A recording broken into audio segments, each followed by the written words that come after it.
Pada video kali ini, saya akan menjelaskan tentang pengantar jaringan komputer. Yang pertama, terdapat pokok pembahasan. Pertama, pengertian jaringan komputer. Kedua, jaringan komputer dan sistem terdistribusi. Yang ketiga, sejarah jaringan dan internet. Yang keempat, tujuan atau manfaat jaringan komputer. Yang kelima, masalah-masalah sosial yang ditimbulkan dari jaringan komputer atau internet. Yang keenam, jenis-jenis jaringan. Pertama, pengertian jaringan komputer. Jaringan komputer adalah interkoneksi antara dua komputer autonomous atau lebih yang terhubung dengan media transmisi kabel atau tanpa kabel atau wireless. Autonomous adalah apabila sebuah komputer tidak melakukan kontrol terhadap komputer lain dengan akses penuh, sehingga dapat membuat komputer lain restart, shutdown, kehilangan file, atau kerusakan sistem.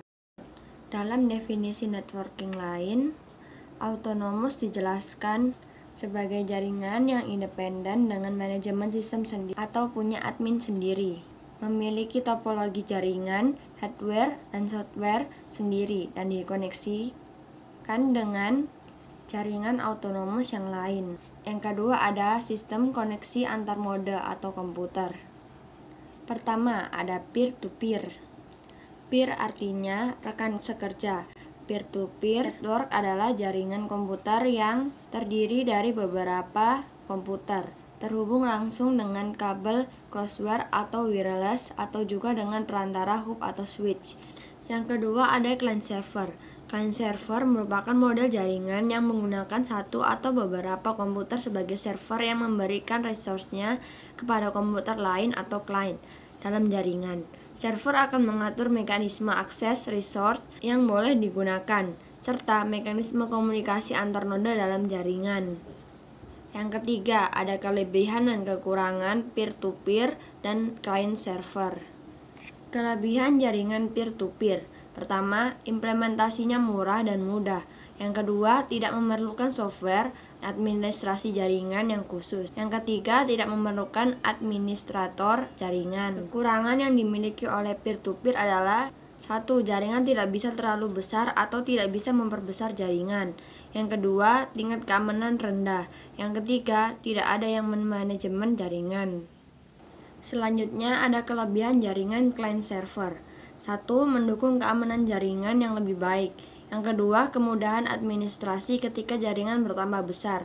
Yang ketiga, manajemen jaringan terpusat. Keempat, semua data bisa disimpan dan di-backup terpusat di satu lokasi. Selanjutnya, ada kekurangan jaringan client server, yaitu butuh administrator jaringan yang profesional. Yang kedua, butuh perangkat bagus untuk digunakan sebagai komputer server. Yang ketiga, butuh software tool operasional untuk mempermudah manajemen jaringan. Selanjutnya ada jaringan komputer dan sistem terdistribusi. Sebelum jaringan komputer populer, user komputer pernah mengenal sistem terdistribusi. Terdapat hal yang cukup membingungkan dalam pemakaian istilah jaringan komputer dan sistem terdistribusi atau distributed system. Persamaannya adalah keduanya merupakan sekumpulan komputer yang saling terkoneksi dengan media transmisi yang relatif tidak jauh berbeda, sama-sama harus memindahkan file. Jaringan komputer dan sistem terdistribusi adalah seperti contoh yang ada di gambar berikut. Selanjutnya kita lanjut ke sejarah jaringan komputer.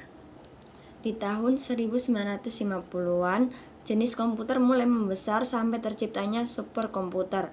Maka sebuah komputer mesti melayani beberapa terminal. Untuk itu, ditemukan konsep distribusi proses berdasarkan waktu yang dikenal dengan nama TSS atau Time Sharing System.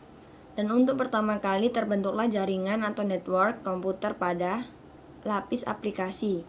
Pada tahun 1957, Advanced Research Project Agency atau ARPA dibentuk oleh Department of Defense atau USA. 1967 desain awal dari ARPANET diterbitkan pada tahun 1969. Menggelar pengembangan ARPANET dengan mengadakan riset untuk menghubungkan sejumlah komputer sehingga membentuk jaringan organik atau program ini dikenal dengan nama ARPANET. Seperti pada gambar di atas. Dalam proses ini, beberapa host komputer mengerjakan sebuah pekerjaan besar secara seri untuk melayani beberapa terminal yang tersambung secara paralel di setiap host komputer. Selanjutnya ada sejarah singkat internet dan web. Pertama, 1957 Advanced Research Project Agency atau ARPA dibentuk oleh Department of Defense atau .USA. Yang kedua, pada tahun 1959, Lynn Kleinrock menulis paper tentang packet switching.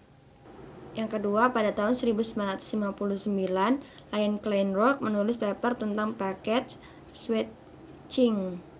Pada tahun 1967, desain awal dari ARPANET diterbitkan.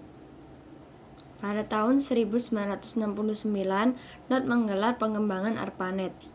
Yang kelima, 1970 ARPANET mulai menggunakan Network Control Protocol atau NCP. Yang keenam, pada tahun 1972 Internet Working Group atau INWG dibentuk untuk mempromosikan standar yang sudah disepakati bersama. Spesifikasi Telnet diusulkan. Pada tahun 1973, ide Ethernet dijabarkan dalam tesis PhD dari Bob Metcalfe. Spesifikasinya untuk file transfer RVC 454 diusulkan.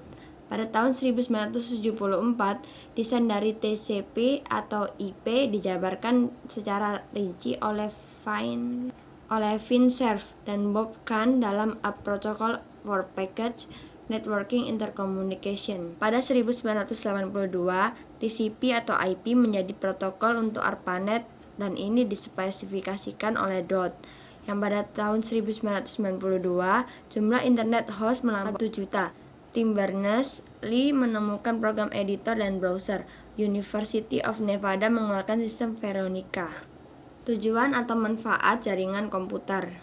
Tujuan utama dari terbangunnya sebuah jaringan pada suatu perusahaan adalah: yang pertama, resource sharing yang bertujuan agar seluruh program peralatan. Nomor 2, khususnya data dapat digunakan oleh setiap orang yang pada jaringan. Yang ketiga, high reliability atau kehandalan tinggi. Sistem informasi manajemen kantor terpadu atau sistem pelayanan satu atap dengan teknologi client server.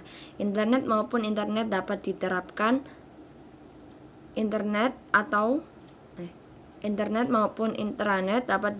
pada jaringan komputer, sehingga dapat memberikan pelayanan yang handal, cepat, dan akurat sesuai kebutuhan dan harapan. Terdapat 3 hal pokok yang menjadi daya tarik jaringan komputer pada perorangan, yaitu: 1. Akses ke informasi yang berada di tempat lain, atau internet akses berita terkini, info e-government, e-commerce, atau e-business, semuanya up to date. Yang kedua, komunikasi person to person, seperti email, chatting, video conference, dan lain-lain. Yang ketiga, hiburan interaktif atau seperti nonton acara TV online, radio streaming, download film atau lagu, dan lain-lain. Sekian penjelasan dari saya, mohon maaf bila ada kesalahan kata dan pengucapannya yang terlalu cepat. Terima kasih.